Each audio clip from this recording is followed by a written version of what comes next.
Welcome to the intersection of technology, cybersecurity, and society. Welcome to ITSP Magazine. You're listening to a new Securing Bridges podcast. You're about to join Alyssa Miller as she sits down with senior and executive security leaders to share stories of success and failure while working across business teams. It's time to build and secure the bridge to the business. Knowledge is power, now more than ever.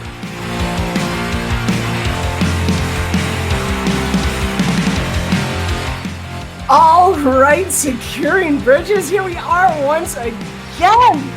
I promised you a super exciting guest this week, and I promise you we are not going to disappoint. This is going to be a blast. I can't wait. You notice he's already acting all shy and bashful. Not me. Although he did already make me feel bad because I blew it. Last week's episode was the answer to life, everything, the universe, and everything. Yeah. So maybe we don't even need to do this show. Okay, good. 22. We're done. That's it. So, no.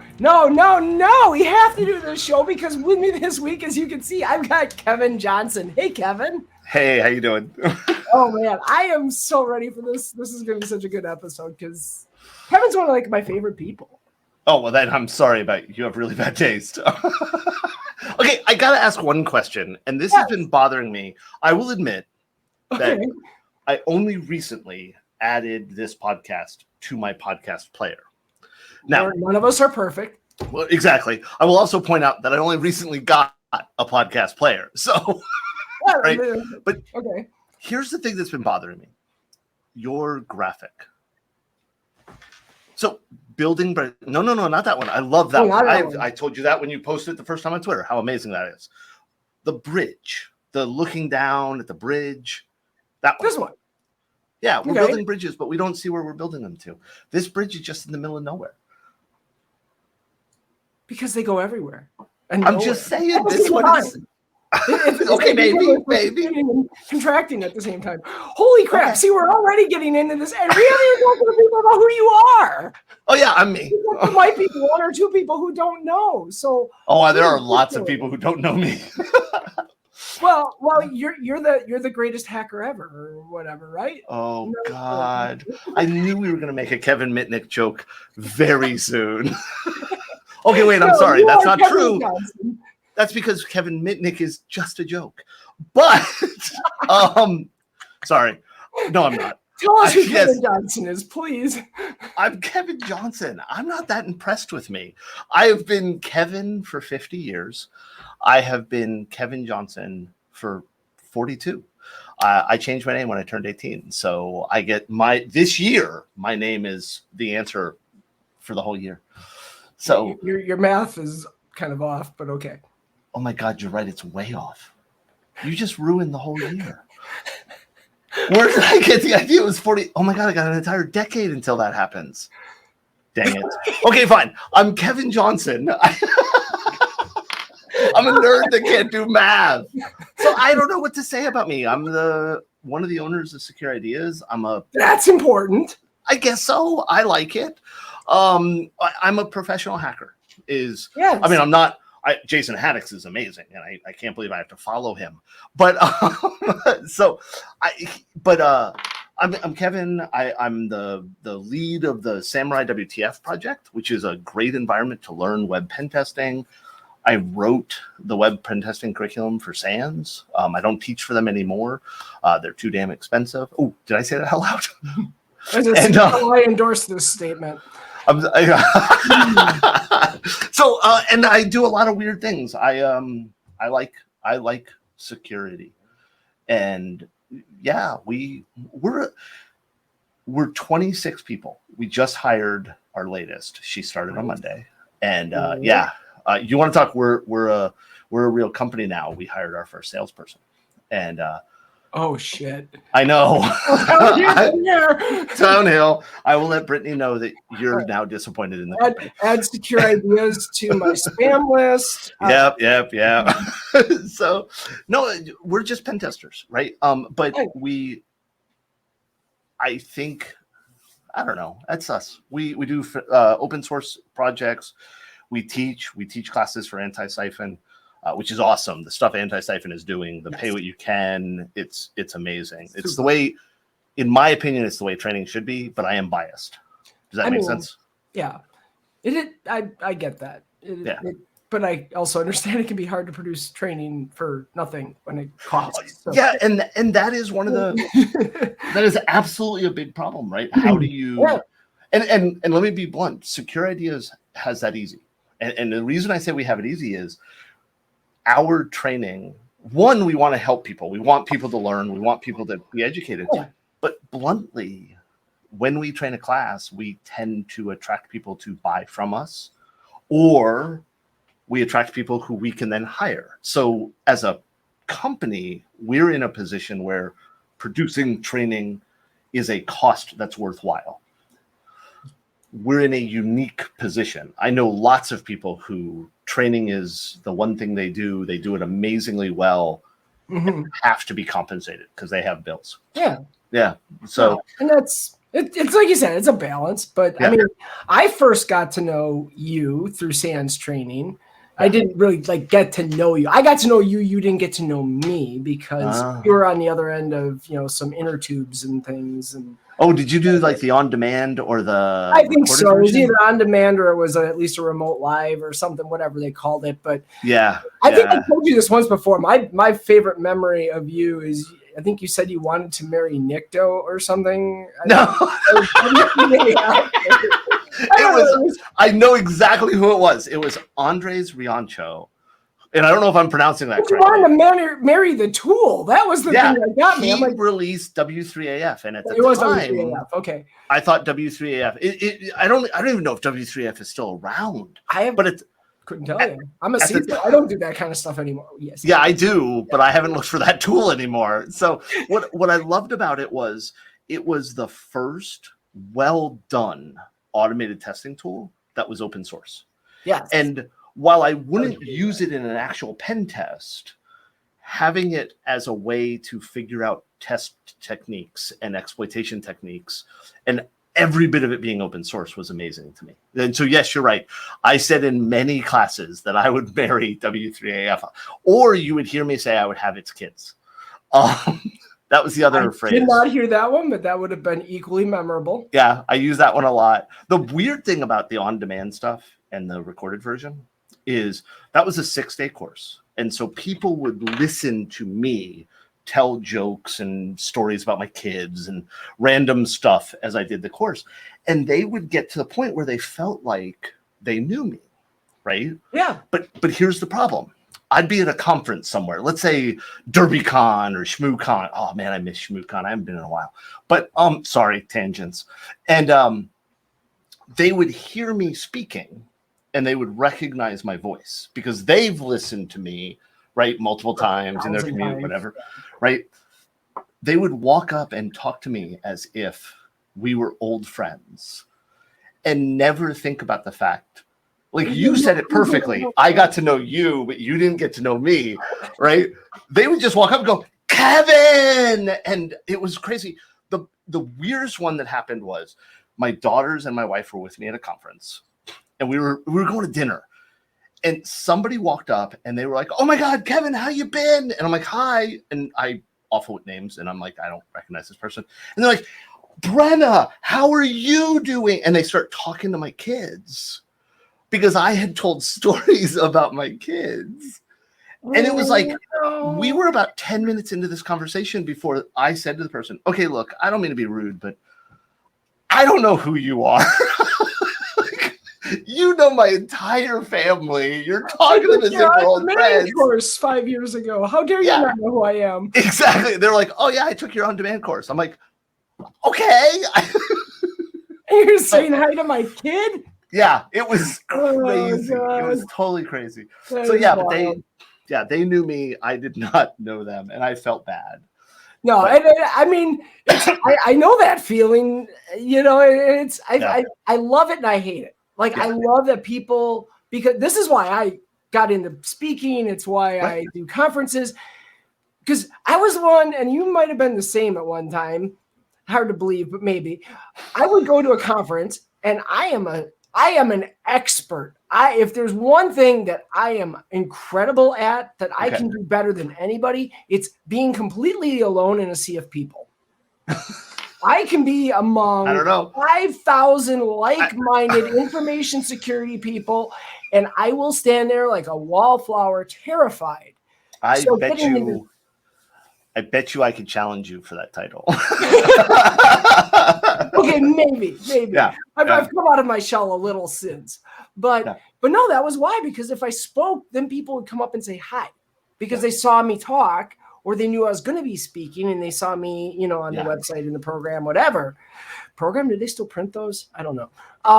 But I don't know, and so that was what did it. But so and I will tell you that one of the problems with that makes that worse is when you first get into the field. Because I remember when I decided, okay, I want to get into security. I want to be you. I want to be this, right?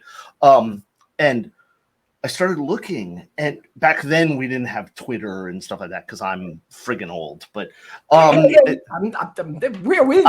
right there with you. I'm not that many years behind. All I'm going to say is I feel really old. How's that? Fair. Yes, I do too. So back then you would see people and you would wherever you were talking to people, and the loudest people, the people that got the most attention, and I would argue that this is still this way quite often, is that the people that get the loudest and most attention are the least worthy of that attention. And they believe in the idea of not sharing. This is mine. I'm not going to teach you. I'm not going to lift you up. I'm not going to help you out.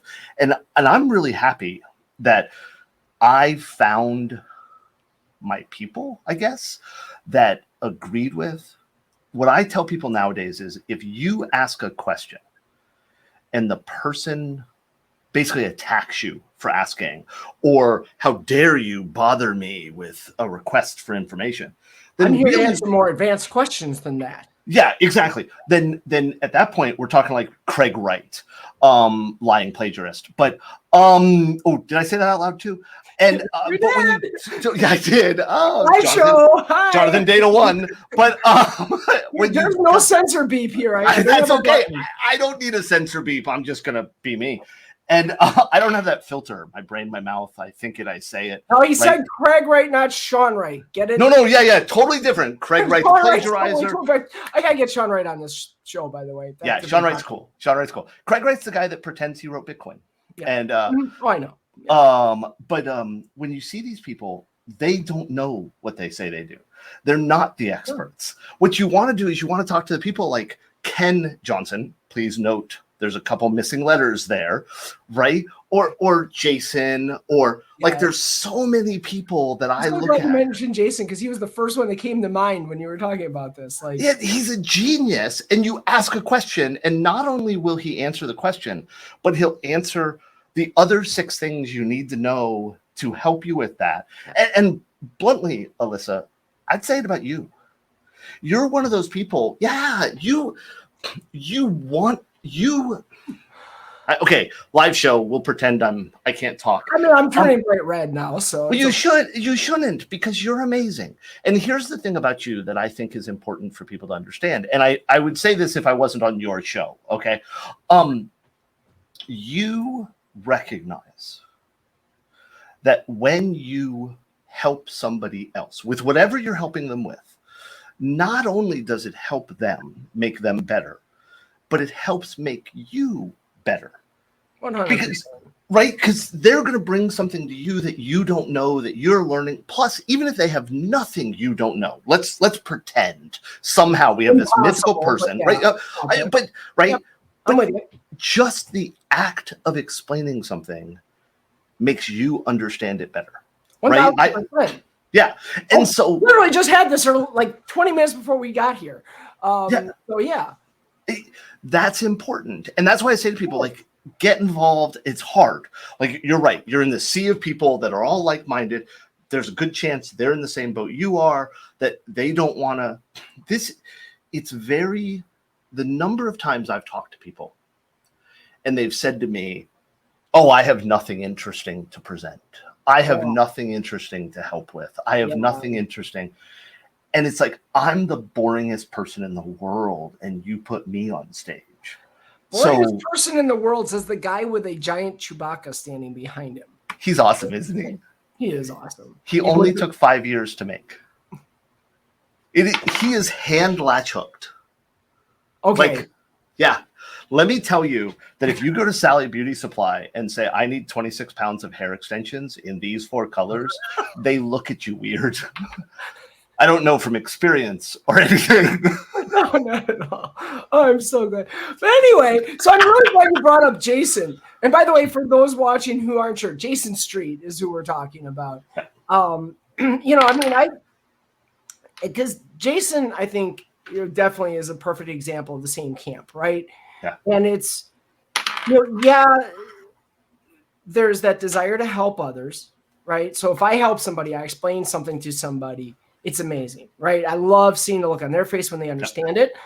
Yeah. You're right.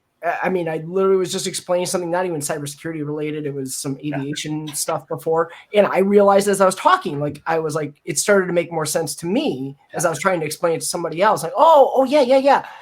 But the other thing that's been really important to me, and literally, Jason, if you're watching, I'm crediting you with this. It was where I realized that what I really cared about was, first time I saw him speak was where I realized that what I really cared about was our community. Yeah. We grew up in the hacker world, and, for me, my background is very, very, very different than where Jason comes from, which is very, very, very different than where you come from.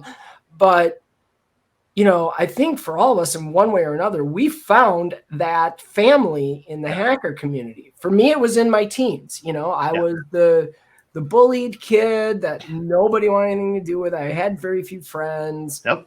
But I found IRC channels. Bulletin board. Yeah, BBSs were kind of on the way out by the time I really found them. Sorry. But IRC, I latched onto that like no tomorrow.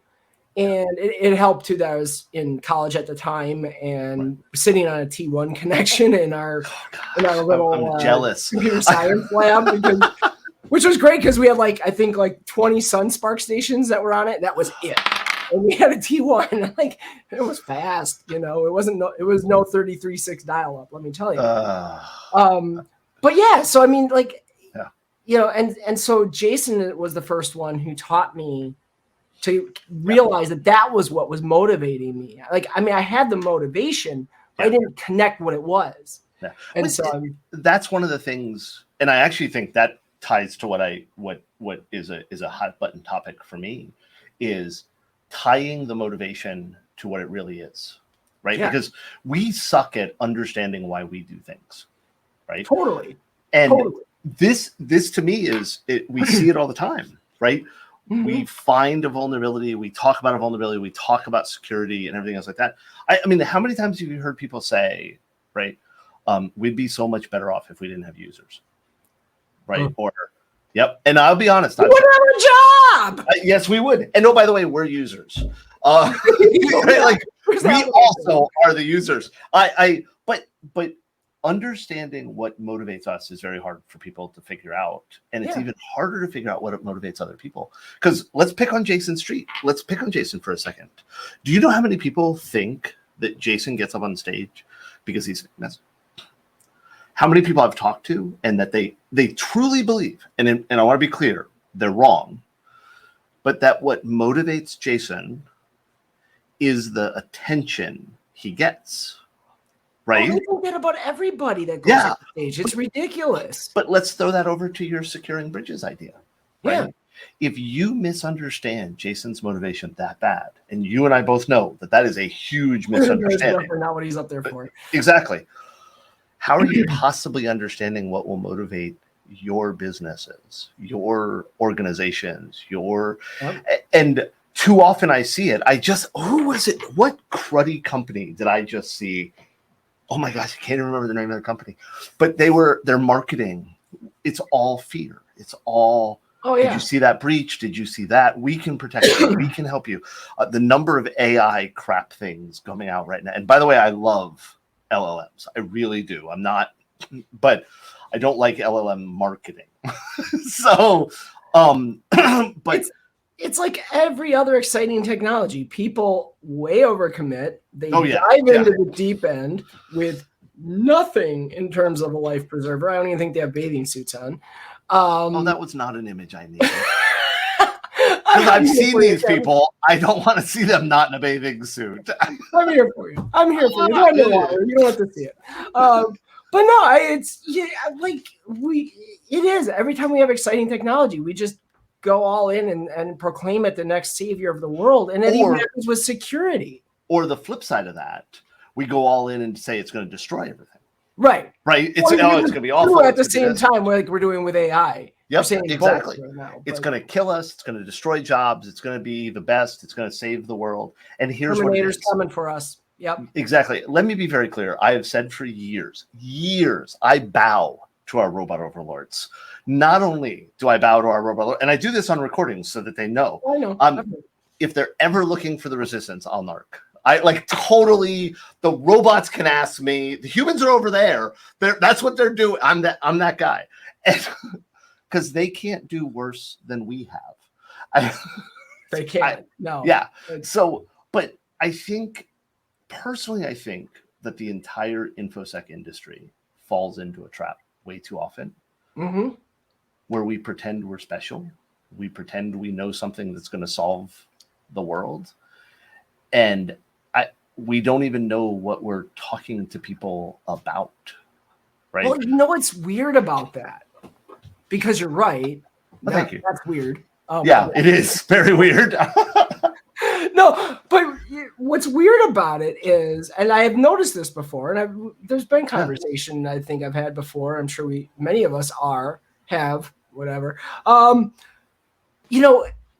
We do feel like we're special, like we know something no one else does. Yep. But then we don't want to share it. No. To your point earlier. Yeah. Like, we don't want to explain it. We don't want to be bothered to explain it. Everybody should understand it like us, but we're special because we understand it. Yep. Like, and then we get mad that people don't do what we expect them to do. Ooh, you want to see security people get mad?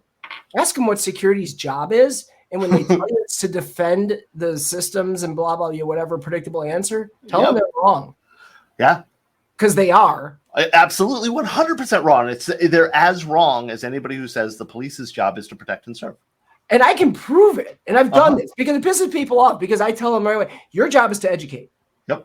And this is back to understanding the business. Your job is there to educate the business on what they need to do. You want a perfect example? Hey, there's this CVE that Microsoft just released that we need to fix. How many of your security people are going out there and patching that Microsoft server? None. Few, if any. Yeah. No, you're telling IT, go patch your shit. Yeah. Without your job isn't to defend. They are. They're doing the defense. You're just telling them what to do. And you're telling them what to do with no understanding of what it takes for them to patch, what it takes for the business to approve it, and what impact that change is going to have.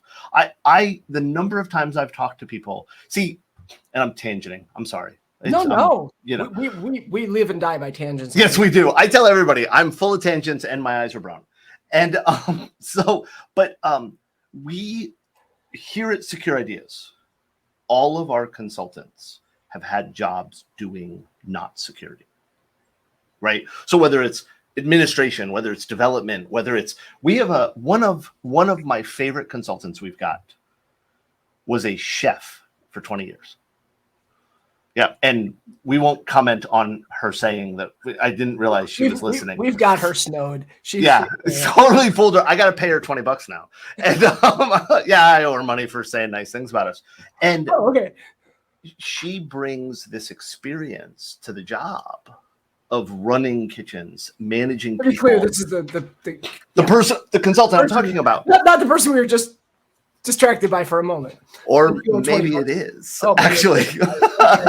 So, but she brings that level of experience when she starts looking at security stuff, when she starts talking to our customers, when she starts doing this. And that brings a viewpoint that other people don't have. I have, we've got consultants that all they did was deploy. One of my consultants, he spent years deploying point of sale systems and working in retail and helping them do their stuff. So when he comes in and says, hey, this is broken, and I want to be clear, this is not a bragging about secure ideas. This is how people should be thinking, because you go into your job as a CISO. I know for a fact that you're not sitting there saying, here's the latest CVE. I don't care what you have to do. This needs to be patched right now. This has to happen. You're looking at what they do. Way too often we see the other. I see it on everywhere. People do the wrong thing. And we see it in the commercial marketing efforts for our field, right? Yes. How many, and I know you said this, I'm blanking on her name now. I'm so sorry. It was a couple episodes ago. She was a marketing person who also, I'm blanking on her name. And she I've commented. had a couple on, so I'm not sure. Yeah. Oh, I feel so bad because it was a great episode. I had never met her before, and I now follow her on Twitter because she was so great on the episode, and I'm blanking on it. But she talked about how so much of the marketing in our field is tied to the hoodie-wearing, faceless person who is going to break in, not the person who's going to help run your business better and do it securely. And the example I give for that is SQL injection. Do you know SQL injection has been around as a named vulnerability for what, 30 years? At least. 40? At least. How long has Sid been teaching about it, right? Exactly. Now, here's the thing about SQL injection. Do you know how to fix it? I do, because in certain scenarios, because I have. Right. Parameterized queries. Yes. Do you know the best thing about parameterized queries? Your app runs faster than dynamic SQL. So we have a security fix that actually makes the system better, right? This is unlike everything else. Almost every other security fix we give out is, well, this is going to slow shit down. But I know. And we don't promote that. Why are we not on the? We should be doing these talks together, because I think we've both been screaming this from the rooftop. It's like we have. I will be at a whole bunch of conferences this year that I bet you are as well. If you're at a conference I'm at, get on stage with me and we will yell at everybody in the audience. I mean, because it's not even just the systems. Apply it to the business. And this is the thing I've been trying to tell people. So we go out. Here's a great example. Implement. Screw it. I'm tossing their name out there, and maybe they'll sponsor me. Okta. Okay. Yes. We implement Okta. And we're going to use Okta to manage all of our clients that have to log into the different products that we sell. Right. Okay, great. Well, what does Okta do really, really cool? It integrates with Azure AD. Okay, so I need you to install Okta and integrate your systems with it, but here's what it's going to be able to do for you. You can now sell this cool service where we federate authentication to our customers. Yes. They'll love it because there's no new user administration. It's just a new access. Makes everything easier. Yep. We get MFA, we get all the cool things because we have that infrastructure in place. You're making more money now because you have a cool new revenue idea. But they don't think just about made it. you more secure. Yep. And you made them more secure in a way that doesn't make it more difficult for their users to do stuff. It actually makes it easier. Yeah. But we don't sell it that way. We sell it as, well, if you don't install Okta, you're not going to have good security. And it's like, and that's such an easily disprovable statement, right? Right. Totally. That you just wasted all of that effort and did that. Well, and they don't care. No. This is why I get frustrated with CISOs who talk about my job is risk management, or I'm a risk management professional. The hell you are. Yeah. And if that's what you're hanging your hat on, you are the most boring person in the world. Yeah. Because, and here's how I prove that one. Think about it. Just being in business is risky. Yeah. Right? I know. Risk to being in business. You know this because you run a business. But what did you do? You analyzed the risk. You said, hey, the risk is worth it. Therefore, I'm going to risk accept it. I'm so happy that you feel that strongly about me being better at business than I am. I accidentally started this business, yes, no, but you're right. We have to think about it. That mental gymnastics, you may not have thought about it consciously. No, but we mental did. Gymnastics happened in your head when we decided to go full time and not like, okay, this is the only job I have. You're absolutely right. My wife and I sat down. We talked about it. We had kids. We had a mortgage. We had all this. What is the risk, right? So yeah, CISOs that say they're risk professionals. I'm always like, yeah, no, you're not. Yeah, no, you're not. And if that's what you're trying to sell, you're not selling. And not only are you not a risk professional, but if you honestly say that and believe that, you're stealing from the company that's paying you because you're not doing the job you should be doing, and that is getting security and IT and all the people to understand what the business needs at an acceptable place. Yeah. If you're not moving the business forward, I'm sorry, you're a waste of money, and worse, you're going to cause problems for the next person because you're not going to last long. You're going to do your time. You're going to quit, go join another company, do whatever. They're going to bring somebody else in, and that person's going to have to fix all the stuff you screwed up. And by the way, something in there you said reminded me who it was that had that story. And so I actually want to give her credit and tell people they should go back and listen to, I think it was episode 41. I think it was right before Jason. I had Liz Miller on. Yes, it was Liz Miller. Thank you. Yes, it was Liz Miller. That was like the start of this trend of like super snarky content. Oh, I don't. Yes, it's wonderful. I've never met her. Now, of course, I've said that out loud and it's recorded. And she's going to come back and say, Kevin, we've known each other for a decade. And I babysat your kids for weeks. Yeah, exactly. But I'd never met her, and I'm listening to the episode because I listen to podcasts and stuff as I ride to work, and it was just like everything she said was so spot on, and it was like, this is awesome. But she brought up the hoodie. You know what's funny about the hoodie thing? I've never worn hoodies. I hate them. I've always had nothing to do with hacking, nothing to do with the marketing. I don't like the thing hanging down my back. Okay. So I've never understood the obsession with hoodies. I hated hoodies in high school. Okay. Because one of two things would happen. Okay. Either that was a really convenient handle. Yep. To pull you backwards. Yep. Or I would go outside when it was cold out. I live in Wisconsin, horrible place to be. And find random things when I went to cover my head. Yes. Okay. I understand this. I can see this. See, I grew up in South Florida. Right. So where hoodies don't even make sense. No, but I will admit, all the way through high school, I wore an overcoat. Like this big great coat that I had purchased at some military surplus store. I was bullied. I was that nerd kid. If you turn your hoodie around, you can fill it with popcorn. Okay, I might wear a hoodie then. But I grew up, to give you an idea, I was 36 before I saw snow in real life. Wow. Yeah. So I grew up in Florida. We didn't have that stuff. There was a year, I can't remember, 2014, I think it was, where Florida was the only state in the union, or no, the only state in the contiguous 48 plus Alaska that had gotten snow. That didn't get snow. Yes, yeah. So we have had snow here, mostly up in North Florida. And when I was like 5, it got to a point where they claimed it snowed, but it like melted before it hit the ground. So I don't count that, right? Yeah, there's a term for that. Okay. They call that Virga. Virga, really? Yeah. Just okay. There's your trivia for the day. Trivia for the day. Quiz at the end of the show. Yeah. Yep.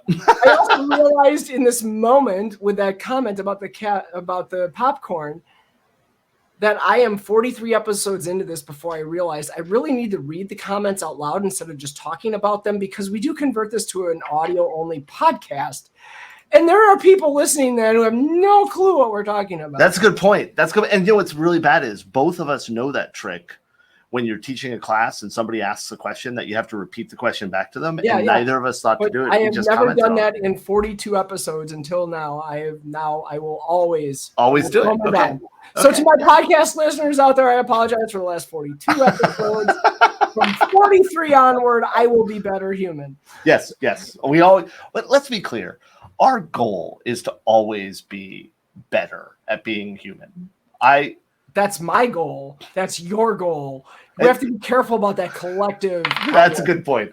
That is a good point. There are many people, unfortunately, in this world who I don't think that's their goal. I know that for a fact because I live in Florida.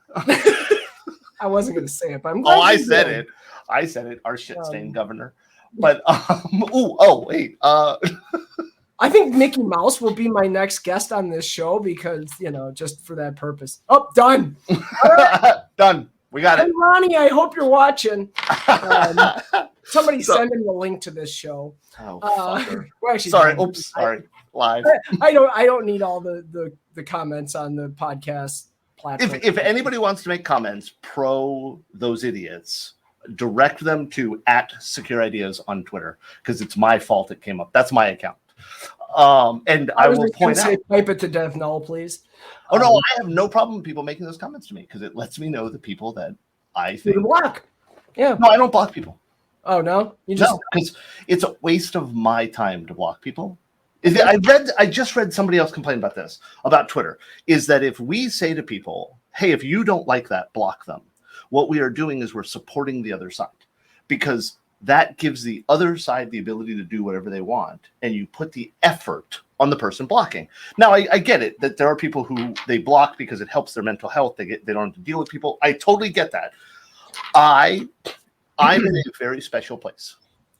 Yeah, I'm a straight white guy.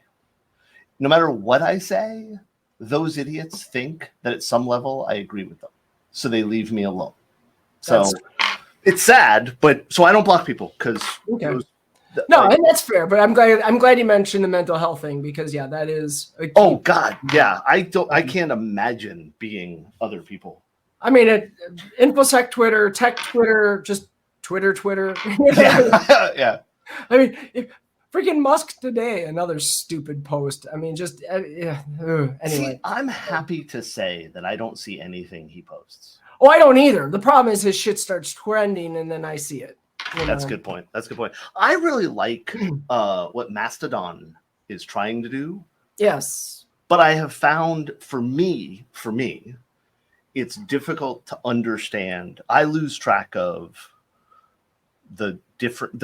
I like the idea that each server is their thing and they're federated, but you can have a community and everything else like that. And I still struggle with knowing that aspects. Right. Well, I think for me, my challenge with Mastodon, and I had, oh my God, now I'm the one who can't come up with a name. It's okay. He was on the show. Jerry, thank you. God. So I had Jerry on here, but I think the one thing that I've since realized with Mastodon is it has also exposed the flaw in the no algorithm argument. Yes. Because for me, social media is about engagement with other people. Yep. And the problem with Mastodon is, especially as you get more and more followers, like you post something or whatever, publish something. Whatever. Yeah. I know what you mean. I don't even know. You Mastodon it. Yes. Unless someone sees it in like the first 30 seconds of their timeline, it's gone forever. Yeah. So whoever's going to respond to it is going to respond in the first few minutes, and then I'm not going to hear from anybody again. And so what happens is, it just disappears. Yeah. And I don't get that same engagement. So I can say all the things, but I feel like I'm screaming into the void because there's not really the response. And the bigger problem in my mind to that is this is one of the things I actually like about Twitter. And I've heard Blue Sky does this well, but Blue Sky is still in that point where you need invites. And I hate apps where you have to be invited to. Yeah. But I don't spend tons of time on Twitter or Mastodon or whatever. So your exact point is relevant. If I'm not on right after you post something, I miss it. And there is no easy way to filter that I've found. If all you listeners out there, if you know something, please share. Everybody was encouraging people to use hashtags, but it just hasn't happened. Because that's the one way you can do it, is you can hashtag, and that was the whole point of what hashtags were supposed to be. But but I don't think I see the same problem with ChatGPT, and I'll explain it. What I mean by that is hashtags are supposed to do that for you, but in other forms, Instagram, Twitter, TikTok, whatever, hashtags are just flair, for the best use of their term, right? That people don't think about them as a way to promote and move, even though that's really what they were for. It's the same thing with ChatGPT. I see people use ChatGPT and they forget that the first 4 letters spell chat, and that it's supposed to be a back and forth with the LLM to address and move and modify what's coming out of it. And and I find myself doing it, right? I'll ask a question, it'll give me an answer. The answer won't be exactly what I want. And instead of just saying, here's where I think your answer is wrong and what I need more information on in a chat, like you and I would go back and forth discussing something, I ask the question again in a different way. Right. And so I get a completely different answer, which hasn't actually improved anything. Yeah. We see the same thing with hashtags. People use them wrong or ignore them. That's a legit. Yeah. Yeah. But, security sucks. I can't believe this. Well, yes, I can. Okay. Because I knew this was going to be a blast, but we are at the end of our time already. Oh, I'd get rid of me too. No! I mean, this has been an absolute blast, and as expected, I think we covered about every far-reaching possible. We talked about quite a few different things. we did squeeze in a little bit of picking on a particular person who is not Jason Street, who we said we would pick on, and we did. So that's what matters. Oh, I will pick on anybody you want me to pick on that deserves it, and Kevin Mitnick deserves it. Check marks. Don't buy check marks. Wow. Is that good? That's out. I mean, that's putting it right there. So done. I'm going to hear from somebody that works there now, aren't I? Of course you are. And if you don't, I will. You're definitely going to that, but that's your problem. I spent years, every time I stood on stage, I started my presentation and ended my presentation with don't buy check marks. Yes, I have actually been there for that. So. Yeah. But cool. This has been a blast. So thank you for having me on. Question to you before we go. What is your one piece of this is like the only interview question through the whole show. I told you I don't do interviews. Right. But what is the one thing you would tell somebody who wants to get into this space of cybersecurity, who maybe is that cook, maybe is that barista, which is the example I like to use. Yeah, maybe it's a good one. Working at the Gap, which is a real life example. Yep. What's the one thing you tell them if they want to get into this industry? Don't. Seriously. Yep, dead serious. And I don't mean don't start this type of job. Don't focus on getting into the industry. What you want to do is start getting involved with the community. Alyssa, you said it perfectly at the beginning, right? That one of the most important things we should do is be here supporting the community. And if you want to be a pen tester, that is the example of what I am, right? Get involved in the community. Because if you get involved with us, the people who are trying to build everything and move the needle the right way and everything, you'll get into the job. You'll get into the industry. And not only will you be able to get into that job or industry you want to be in, but you'll be a part of actually making it better. And you'll have that support structure, right? That's what I want people to do. Get involved. And if you don't know how, reach out, ask. We'll help you. Yeah, please. Show us. But that I think we have too many people. I had this argument, Alan Paller was a great man. I was very upset when I found out Alan Paller died. And he did the industry a huge disservice when he made up the skills gap quote. Yep. And I'm not saying there isn't a skills gap. I'm not saying we don't need more people. I am. But right? I'll say it too. Yeah, we have too many people that focus on I want to have that 6-figure job. I want to be a pen tester. I want to be an IR person. I want to do that. And they don't recognize that the best way to have a career, not a job, is to have the support structure the community builds around you to get you into that position. That's what I babbled. That to me is. I absolutely love that was your answer. There is a reason why the very first chapter of my book talks about the history of the cybersecurity community. Good. And that is it. You just summed it up so perfectly. Thank you. Unfortunately, we're done. I do have to say goodbye because we have got to end this at some point because people will just stop listening. And I stopped listening a while. At least the podcast people, if they're smart, they like listen on 1.5x speed, and I probably sound like a chipmunk, but And hey, look, Investigator Chick is even here and says she loves that statement. That community is so important. I agree 1,000%. I almost doxed you by saying your real name. I don't know if that would have been good or bad, so I'm glad I didn't. Awesome. Thank you, everybody, for tuning in. This has been an absolute blast. I've loved this episode. I'm sorry I missed 42 somehow. It's okay. It's okay. I'll survive. Kevin snapped me for that. But awesome. For that, Kevin, thank you again for being on. Thank you all you for listening in.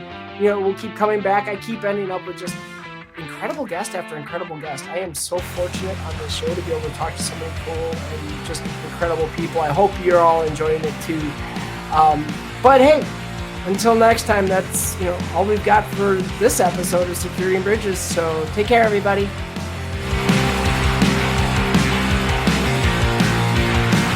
We hope you enjoyed this episode of Securing Bridges podcast with Alyssa Miller. If you learned something new and this podcast made you think, then share itspmagazine.com with your friends, family, and colleagues. If you represent a company and wish to associate your brand with our conversations, sponsor one or more of our podcast channels. We hope you will come back for more stories and follow us on our journey. You can always find us at the intersection of technology, cybersecurity, and society.